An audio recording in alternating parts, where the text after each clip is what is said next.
Il est 7h46, comme chaque matin, c'est Drôle d'époque. Et le lundi matin, c'est Bon Pied Bon Oeil, Philippe David. Ouais, Bon Pied Bon Oeil. Oui, Bon Pied Bon Oeil toute la journée. Toute la journée. C'est bien. Non, ça doit vous rappeler une chanson. Oui, oui. Bon, alors Philippe, ce matin, vous voulez nous parler de ce qui s'est passé du côté de Limoges. On l'a appris, en fait, ces derniers jours. Et vous dites que c'est une forme de dérive du wokisme. Racontez-nous cette histoire. Alors oui, Patrick, le wokisme, ça nous vient des États-Unis, mais le cas présent se passe à Limoges, qui n'est pas franchement aux États-Unis. Le 1er octobre dernier, l'université de Limoges a octroyé un congé menstruel de 10 jours par an en cas de règles douloureuses. Ouais. Ça se prenait en ligne, sans aucun justificatif médical. Un dispositif ouvert, je cite, à chaque personne menstruée sans distinction de genre pour éviter une stigmatisation, selon les mots de Raphaël Jamier, c'est le vice-président de l'université délégué à la vie étudiante dans le Parisien. Ah. En clair, même les hommes peuvent prendre un congé menstruel dès lors qu'ils se sentent comme une personne menstruée, ce qu'ont fait une cinquantaine d'étudiants du cursus d'ingénierie. Alors, évidemment, quand l'affaire est sortie, ça fait réagir. Les enseignants ont déclaré que c'était irrespectueux pour les femmes qui, elles, ont besoin de ces jours. Il y a une lettre de recadrage de la direction rappelant que ce n'était pas un congé mensuel, mais un congé menstruel et que l'orthographe avait un sens en français. Et même la sénatrice PS Laurence Rossignol a réagi en tweetant ceci. Pour éviter les discriminations, le congé menstruel était ouvert à tous les étudiants sans distinction de genre. Une cinquantaine de garçons, gros malins, ont bénéficié du dispositif et totalisé une centaine de jours d'absence. Voilà, voilà. Alors pour moi, le responsable, c'est la fac, qui aurait dû la réserver aux femmes. Fac qui a suivi la théorie wokiste du genre, qui veut qu'il n'y ait ni homme ni femme, mais des personnes menstruées, par exemple, même si elles ne peuvent pas l'être. On est chez les dingues. Bon, et c'est pas la première fois qu'il y a ce genre, effectivement, d'exploitation, entre guillemets, de certaines règles. Ah bah bien non, bien sûr que non, Patrick. Vous savez, oui, c'est le cas de le dire. Tout ce qui vient des USA, de toute façon, que ce soit excellent ou que ce soit désastreux, ça vient en France et en Europe.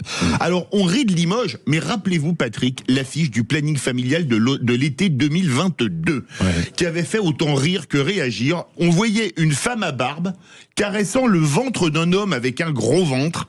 Et cette légende, au planning, on sait que des hommes aussi peuvent être enceints. Alors, j'ai regardé dans le dictionnaire, enceint n'est toujours pas marqué.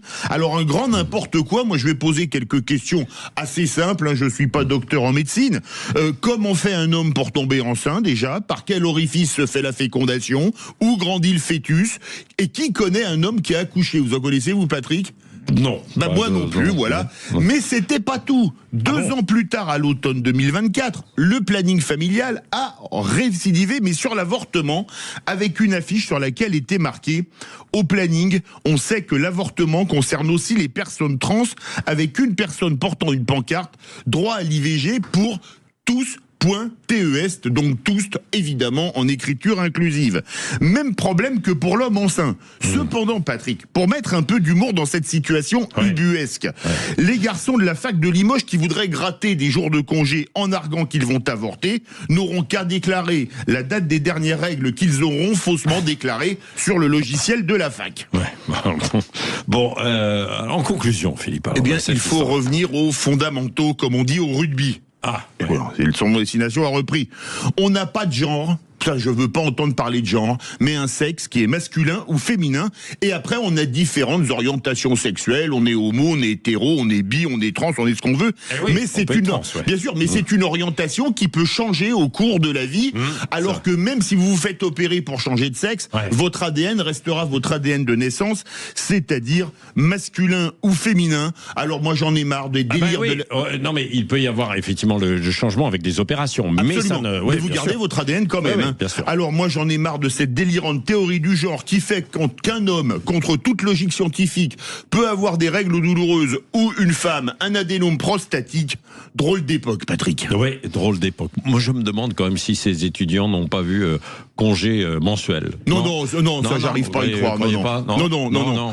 Vous savez comme dit De Funès dans La Grande Vadrouille, grosse filou.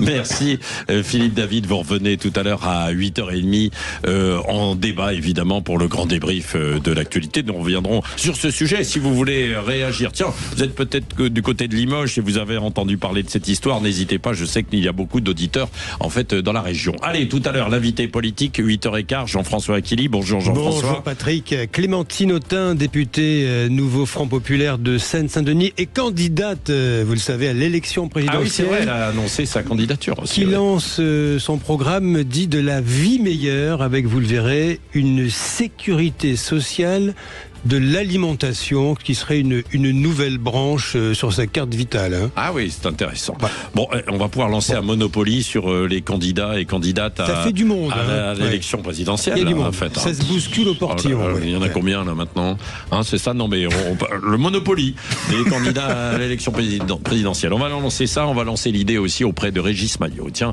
le Maillot réveil dans un instant, 7h52.